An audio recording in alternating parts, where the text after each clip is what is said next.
Imagine a city floating on water, bridges of stone, canals filled with canoes, towering temples painted in blood red. Now imagine that city under siege, cut off, starving, surrounded by enemies, and slowly collapsing into fire and ruin. This is the story of how one of the greatest cities in the world, Tenochtitlan, fell, and how an empire was erased forever. In 1519, a Spanish conquistador named Hernán Cortés marched inland from the Gulf Coast of Mexico. He didn't come alone.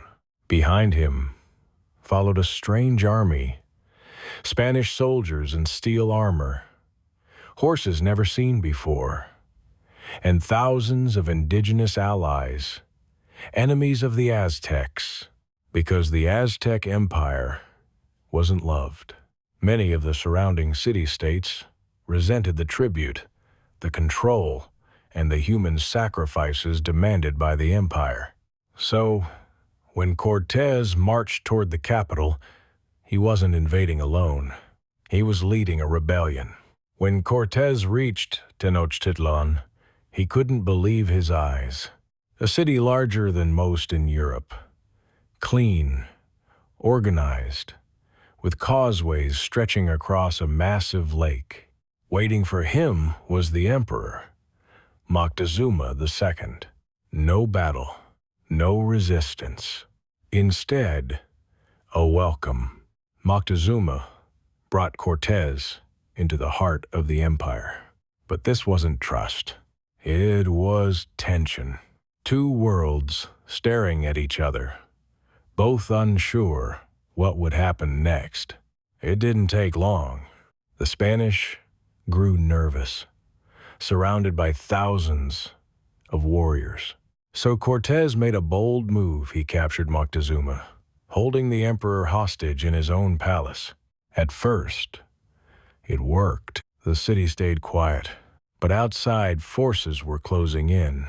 A Spanish force arrived from the coast to arrest Cortés for disobeying orders. So Cortés left the city to confront them, and in his absence, everything fell apart. While Cortés was gone, his men committed a terrible mistake. During a religious festival, they attacked unarmed Aztec nobles. A massacre. Blood ran through the temples of Tenochtitlan. The city exploded in rage. When Cortés returned, he found not a peaceful capital, but a city in open rebellion. The Spanish were trapped, surrounded, outnumbered, and running out of time. Cortés knew they couldn't hold the city, so they tried to escape. Under cover of darkness, they fled along the causeways. But the Aztecs were waiting.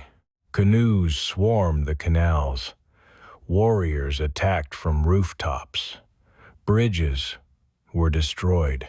This night became known as the Noche Triste, the Night of Sorrows. Hundreds of Spanish soldiers were killed. Many drowned under the weight of stolen gold.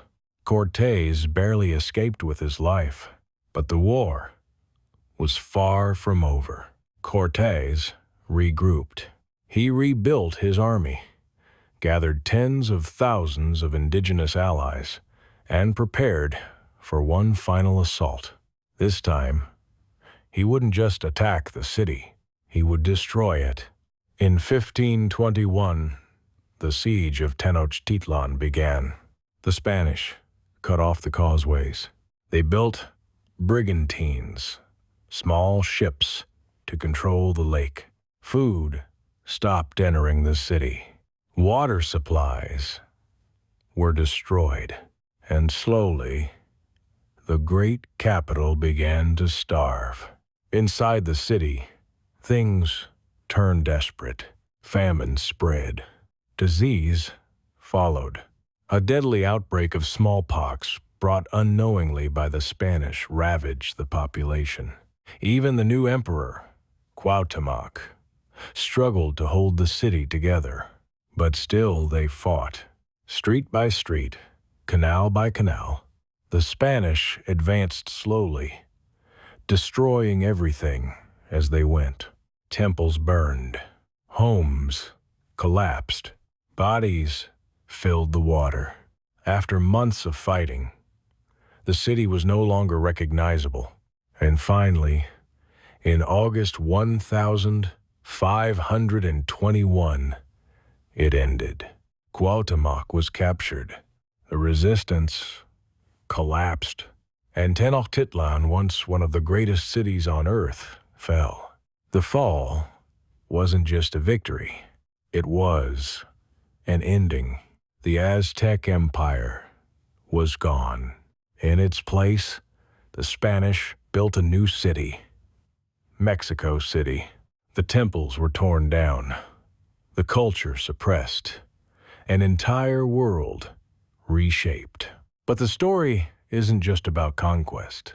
It's about alliances, disease, technology, and timing.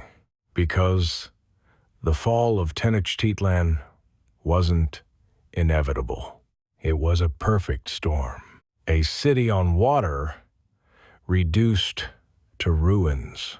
An empire of millions brought down in just 2 years. And a moment in history that changed the world forever.